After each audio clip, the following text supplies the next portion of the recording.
I'm cutting a watermelon here, and I thought since I was cutting it, I would talk to you guys about it for a second. So this is a watermelon that we got from the store like 2 weeks ago, and it's been sitting here all waiting for me until I was ready to use it. So normally if I'm getting produce, I get it 3 weeks at a time, and then I divide it out of what I want to eat next. So I know some families, they want the watermelon the first thing as soon as they walk in from the grocery store. If that was the case, then normally I would grab 2 and I would say eat one right away and then save one for later, so we didn't have to go to the grocery store for a couple weeks. But watermelon will actually last weeks if you wash it when you bring it home. Even in the end of the summertime, I will wash it and put it in my pantry, and it'll last into the fall, which is kind of fun. But I look for ones that have the yellow on the back of it. That means that it was ripened out in the sun and not just turning green in a greenhouse. So I like it to be yellow on the back side. I like some of the webbing marks on it when I'm picking it out. So anyways, this has been in my kitchen for like 2 weeks, and we are going to be putting it in our jars, and then it lasts for another week or 2 in the jars. So I'm going to show you how I cut it real quick, and then I'll put it in the jars, and I'll give you some little tidbits. This was actually our blog post this week, was talking about watermelon and keeping it fresh longer. So if I buy things like pineapple and cantaloupe, I would eat those first and then save the watermelon for later. So I normally either cut it in the middle first, or I cut the ends first, either way. So I just try to trim the end off here. So normally I try to trim a little bit more than that, but it gives you a good guide when you do this. This way then you can just go right down the end. As soon as I figure out how thick this is, there you go. Just go right around the edge there and get the rind off. And then I save the rinds to give to our chickens because I love them. Just like this.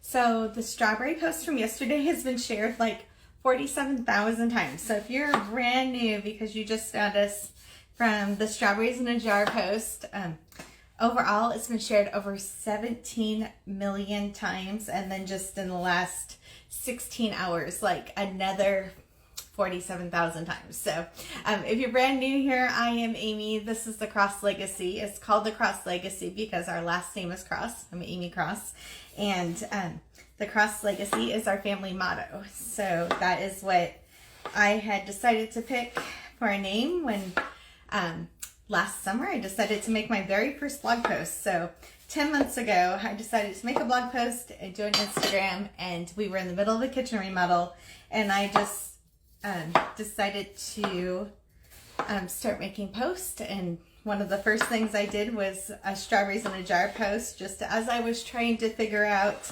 how to work a blog and all the things. And that post has absolutely changed our lives. And now we get to share produce hacks with families all around the world. So one of my favorite ways of cutting the watermelon, as you saw, I cut it in little slices and back the other little slices, but I like them in this size, where they're really easy to hand out. I call them French fry size, not to a toddler because then they would want a French fry, but that's what it kind of reminds me of. Oop, it's gonna break, but whoops, until I dropped it on the ground. So another one for the chickens. But anyways, this is the size I like to hand out to little kids. It's a lot easier for them just to eat, just like that. We've had so many littles in our house over the years. This is my favorite size, but I normally will cut them into chunks and pieces, and I will store them in this glass jar. I don't know if you can see it. It has the Cross Legacy on it of the ring lights, just gonna make it really blurry. But I will put the watermelon in here and in the pieces without the rinds, and it will last at least another week after it's cut. Every 3 or 4 days, I just kind of put my hand right here on the edge and I drain the juice out into the sink, and that is really the key. to get the juice off of it, and so it doesn't ferment. So it's the juice sitting at the bottom that really will spoil your watermelon quicker. So just drain off the juice every couple days and keep this in your refrigerator with the lid on. And if I'm going to store it with the rinds, then I normally store that in a different container, and then I slice it into wedges. I don't really love keeping things on the rinds very long. I normally keep them in the pieces. So I'm just going to scroll here. I'm going to try not to step on that watermelon that I just dropped on the floor, and see if there's any questions.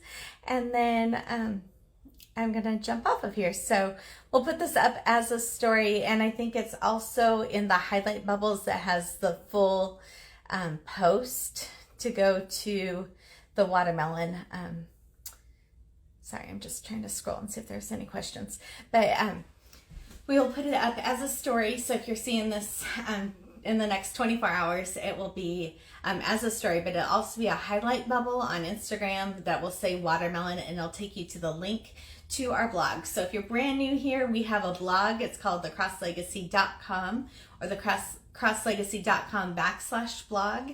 And somebody said, where do we get the big jar? You get the big jar on the 𝐿𝐻𝐿egacy.com also.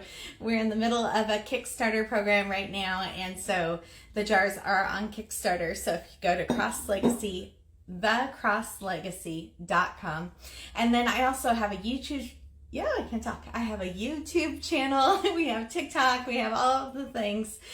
We are always the 𝐿𝐻𝐿egacy in all the different platforms. And I'm also a best-selling author on Kindle, and the book is also on the 𝐿𝐻𝐿egacy, and it's called I Bought It Now What, which has strawberries in a jar and 25 other produce items. That book came out earlier this spring, and then we have a brand new summer edition coming out right now, and that's available for pre-order. So again, 𝐿𝐻𝐿egacy.com, and that is with summer items like the watermelon and pineapple and lettuce and different things. So total between the two books is 50 different graphics, like the strawberries in a jar graphic that has the instructions. So it breaks down every single thing to give you easy to read instructions and to be able to sorry, I saw a question I wanted to answer, so I get a little scroll brain. You'll understand me a little bit more as we go. Okay, thanks. I swear by berries, blueberries, peppers work too. Amazing. Yes. So there's a blog post in there about peppers. I get those to last for a month. And then blueberries will actually last like 6 to 7 weeks. So 6 to 8 weeks depending on. So blueberries are the longest, the berry that lasts the longest. Raspberries and blackberries will last 2 to 3 weeks. Strawberries will last 3 weeks. And then blueberries last like 6 to 8 weeks depending on the freshness when you got them. So anyways, all right, well, I was just jumping on here for a second to show you how I cut watermelon, and I'm going to put it in this jar, and then we have some other pictures we have to take today, but I try to always be honest of what produce we have in our house and how old it is, and try to post a new produce tip for you guys every day. So have a great day.